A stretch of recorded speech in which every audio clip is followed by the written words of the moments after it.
একবার আপনি বোধহয় রংপুর কিংবা দিনাজপুরে গিয়েছিলেন কনকনে শীতের রাতে। রাত বোধহয় 12:30 বাজে। আশেপাশে সব দোকান বন্ধ।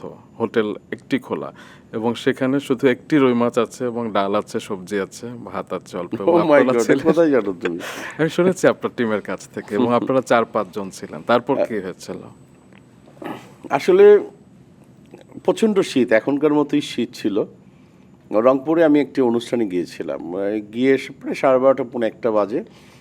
আমি ভুলটা করেছিলাম কি, আমার ড্রাইভার, ওর নাম ইলিয়াস, ও কানাডাতে এখন সেটেল, খুব ভালো আছে আলহামদুলিল্লাহ। আমার সাথে একটা মেয়ে কাজ করতো, আননোন মেয়ে, মেয়ে ভালো নাচতো। ওর সাথে ওর মা ছিল এবং আমার অ্যাসিস্ট্যান্ট ছিল, আর হোপফুলি আমরা 4-5 জনের একটা টিম। অনেক জায়গা ট্রাই করতেছি, পাই না। এক জায়গার থেকে দেখলাম একটু শেষ সাথে একটু ভাত। তা আলহামদুলিল্লাহ ভাতও বলে যে 1 পিস মাছ আছে, তাও ভাঙা, আর ঝোল ওরকম ওরকম কিছু নাই। 1 পিস আলু আছে, আর অন্য জায়গার থেকে ওই যে হয় না যে কি বলে, আরে শাকের তরকারি জি, জি। হয় না, জি। তো ওরকম করে নিয়ে আসছে, আর একটু ডাল নিয়ে আসছে। তো ওরা কনফার্ম যে এইটুকু একটু শুধুই আমি একার জন্যই আমার বরাদ্দ আছে। তা আমি করছি কি, রুমে এসে কাঁপতেছিলাম সবাই। তা আমি একটা কি যেন মন চাইলাম, বললাম যে এখানে কি পেঁয়াজ পাওয়া যাবে? হ্যাঁ, তো ওখানে কেয়ারটেকার ছিল, ও 2 পিস পেঁয়াজ দিল।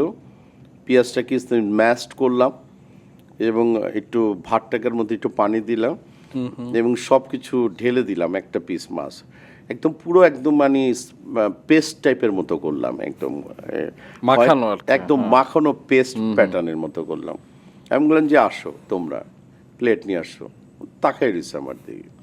তো সবার মানে এটা দিলাম, দেওয়ার পরে একজনে দেখে যে ও অঝরে কাঁদতেছে, বলে যে আপনি এরকম কেন, আপনি এরকম কেন? আমি কেমন? বলে যে না, আপনি এরকম কেন, আপনি কি চান? আমি কিছুই চাই না তোমাদের কাছে। এখানে আল্লাহ সুবহানাহু ওয়া তাআলা এখানে হুকুম করেছেন যে তুমি এটুকুই হবে, এবং আমি যেরকম মানুষ, আমি যেরকম একজন ওমর সানি, হ্যাঁ তোমরাও মানুষ, নবীর উম্মত তোমরাও, আমিও নবীর উম্মত। সো হয়তো আমাকে পরীক্ষার জন্য এই দায়িত্বটা আমাকে দিয়েছে। পরীক্ষায় তো আমাকে পাশ করতেই হবে। জি। এই পরীক্ষায় পাশ করার জন্য, আল্লাহর হুকুমটাকে এই জয়যুক্ত করার জন্যেই আমি এই কাজটা করছি। সবাই আমরা মিলিত খাই, তো সবাই খেয়েছিলাম। এই হলো কথা।